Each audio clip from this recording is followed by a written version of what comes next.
Kim, as a councillor, how will you ensure that area residents are informed and engaged in the planning process for new developments? I'll give you an example. The Coach Creek Development Road that goes onto Artist View Way, affects more neighboring communities than just Artist View Way. Correct.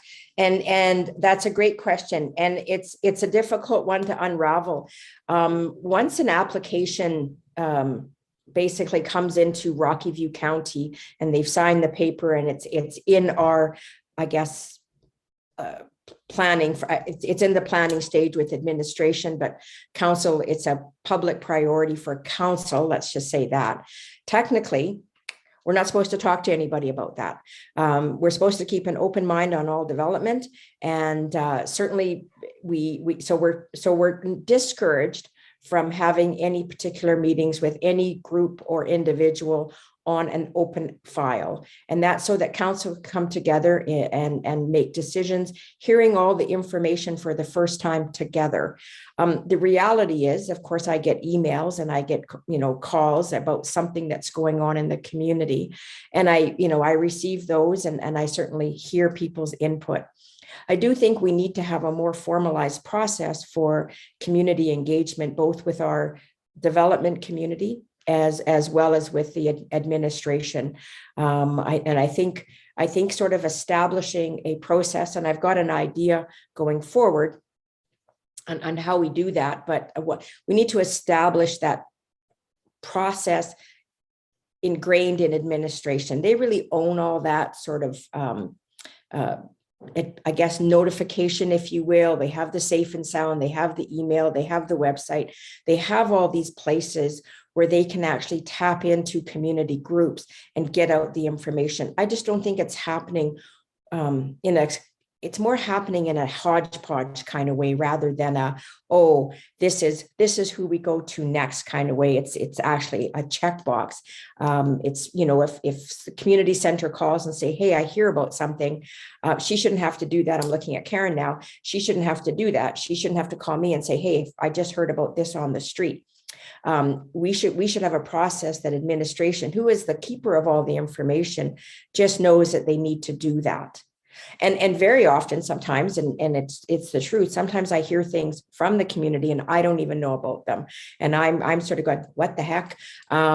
So there's gaps in how we do that and how we make that a linear process so that it's predictable and repeatable and almost guaranteed to happen.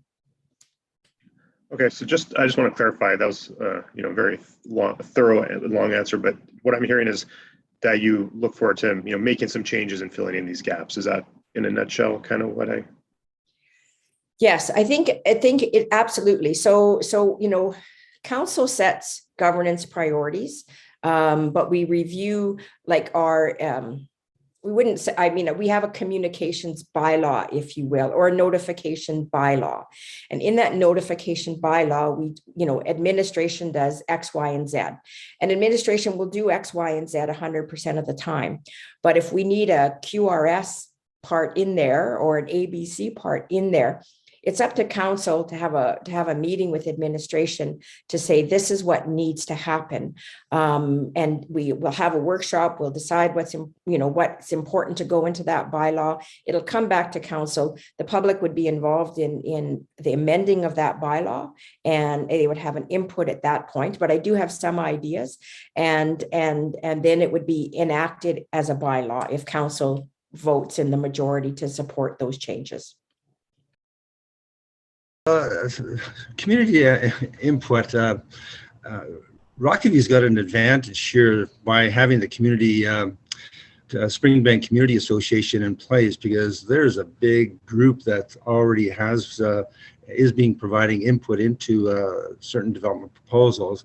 And what I'm used to, I've got 40 years experience in municipal government, and what I'm used to having as far as community development is town hall meetings, followed up by public hearings, and on occasion surveys.